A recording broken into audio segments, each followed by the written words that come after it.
બહુ ગરમી કરતા હોય હો હા હાય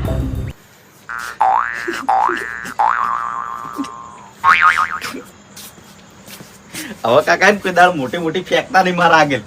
હું તમારી વાત નહીં ચાલવા દઉં મારા આગળ હો मैं तेरे नाम का कुत्ता पालू हाँ अभी मस्ती करवानी चौथी उपाड़ी लायो हा हे अरे कुतरा जो घाटी पासो हाँ तू आवाज काढतो तो नहीं हे खबर नहीं पड़ती आ जो आ हृदय जो કેટલી સ્પીડ માં ચાલે મારે જો અરે પણ કાકા કૂતરાથી થોડું આટલું બધું બીવાનું હોય એટલે આ તો કૂતરું છે પછી ભેડિયું છે કૂતરો કાકા આવડો મોટો કૂતરો જોઈને તો ભલભલા બીવાઈ જોય આપણે આવડા કૂતરા સી હોય કણ પણ કાકા આ તો રમેકડું હોય ખાલી શું હોય કાકા મસ્ત નહીં ખરેખર હા ચુગલા કૂતરા જેવો છે પાછો કે રમેકડું છે